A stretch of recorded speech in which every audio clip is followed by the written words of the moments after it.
사건 야당. 어우동 모친에게 닥친 그림자. 1488년 6월 어느 날 밤, 컴컴한 어둠 속에서 두 사내가 빠른 걸음으로 산자락에 자리 잡은 시골 토의 집을 향해 걸어갔습니다.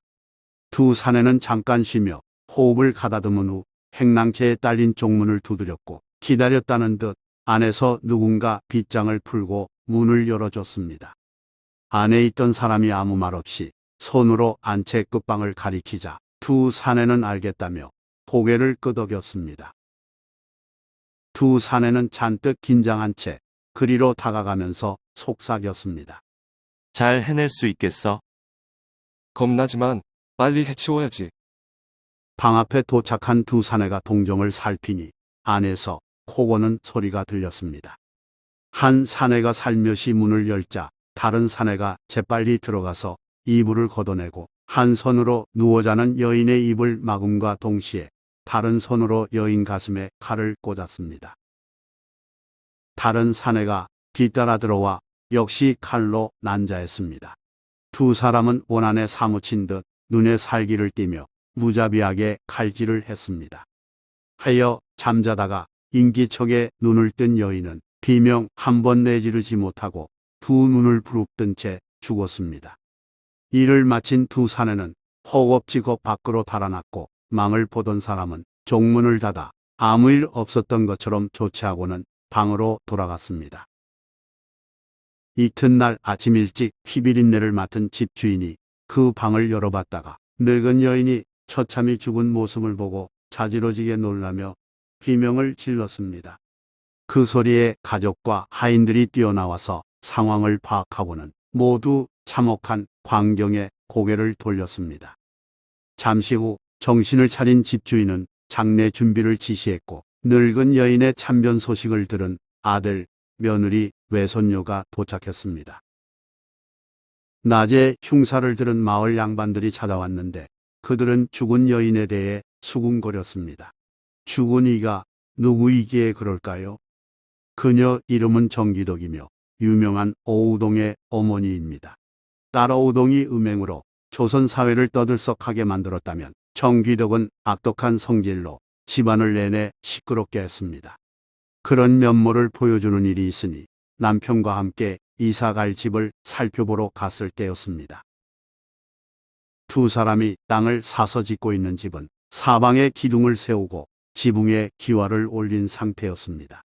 여기에 황토를 채워 넣어 벽을 만들고 창문을 내면 되는데 창문 놓을 자리를 두고 부부 사이에 말다툼이 벌어졌습니다. 남편 박윤창과 의견이 갈리자 정기덕은 한쪽 눈이 보이지 않는 남편의 인체 흉을 보며 욕했습니다. 애꾸는 놈아, 메꾸는 주제에 뭘 안다고 그리 말하나. 그리고는 분이 풀리지 않은 듯 정기덕은 손에 장대를 잡고 처마귀와를 때려 부수면서 이렇게 말했습니다. 내가 이미 나의 뜻을 거슬렀으니 이런 집은 지어서 무엇하랴. 기둥이며 벽이며 마구 발로 차서 부수었습니다. 그 충격에 당실과 창벽이 부서지고 기와가 우수수 떨어졌으나 정기덕은 상관하지 않고 난동 부렸고 남편을 비롯한 일꾼들이 아무도 말리지 못했습니다. 정기덕의 악행은 그뿐만이 아니었습니다. 성질이 모질고 사나운 그녀는 남편을 위협하고 억눌러서 종처럼 부리는가 하면 하인이 사소한 실수를 해도 엄하게 다스렸으며 항상 거친 말을 내뱉었습니다. 고문받다 죽은 노비가 한둘이 아니었을 정도였습니다. 또한 정기덕은 주변의 여러 남자와 바람 피운다는 의심을 샀고 집안에 사내종과 은밀히 잠자리를 가졌습니다. 계집종이 그 사실을 알고 여기저기 소문내자 정기덕은 적반하장격으로 몹시 화냈습니다. 없는 말로 어디서 주둥이를 함부로 놀리느냐. 정기덕은 그 직후 상전 모독죄를 들먹이며 계집종과 그 아들을 때려 죽였습니다. 이 일이 크게 소문나는 바람에 정기덕은 의금부에 갇혔습니다. 이 지경이었지만 남편 박윤창은 아내를 구하고자 사방팔방 돌아다니며 구명운동에 나섰습니다. 박윤창이 아내의 무죄를 힘써 변명하자 옥관이 웃으면서 말했습니다. 규중일은 은밀한데 그대가 어찌 능히 별일이 없다고 다 보장하겠는가.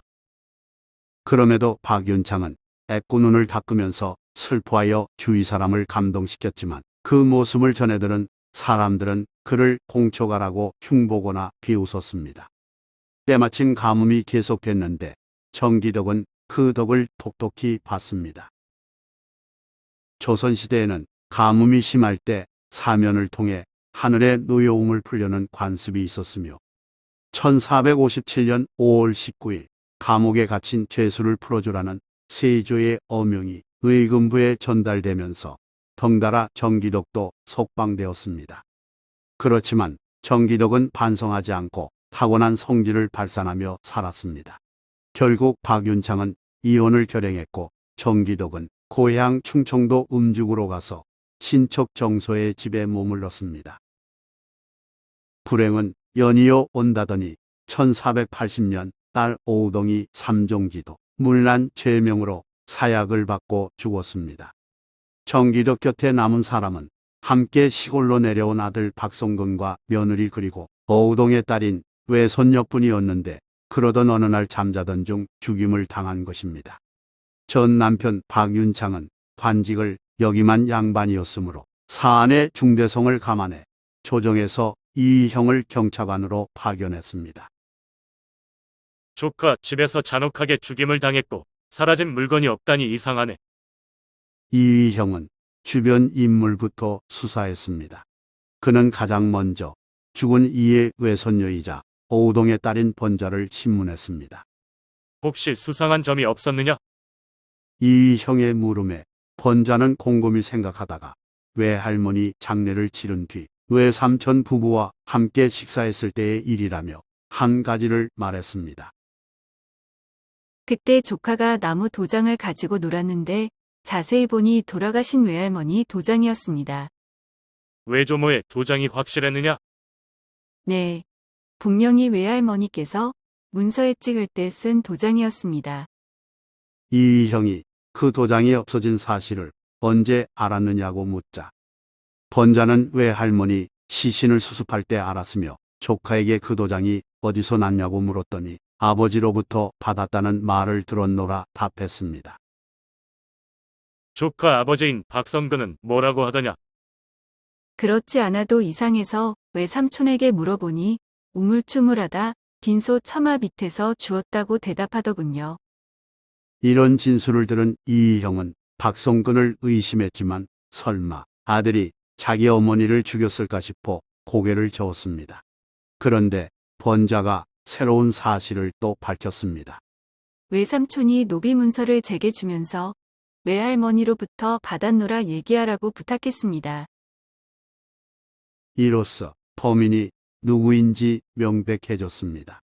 이희형은 정기덕의 종들을 차례로 신문하고 이어 박성근을 다그쳐서 살인범이라는 자백을 받아냈습니다. 추가 조사 결과 어려서부터 근자에 이르기까지 학대받았던 아들 박성근이 살인을 계획했고 사촌 집의 종이 공모하여 직접 범죄를 저질렀으며 놀랍게도 집주인이자 조카 정서도 가담했습니다. 예컨대 정기덕을 미워한 사람들이 합심하여 살인한 것입니다. 어쨌거나 인륜을 저버린 폐륜 살인 사건이었습니다. 이를 보고받은 성경 임금은 분노하여 의금부에 관련된 사람 모두를 신속히 붙잡아 신문하라고 명했습니다. 이에 따라 주모자 박성근과 살인자 둘은 능지처참을 당했고 종문을 열어준 공모자 정서는 신문 받던 중 매질을 견디지 못하고 죽었으며 범죄를 알았으리라 의심받은 박성근 아내와 정서의 가족은 멀리 변방으로 유배됐습니다. 좋아요 및 구독은 영상 제작에 큰 힘이 됩니다. 고맙습니다.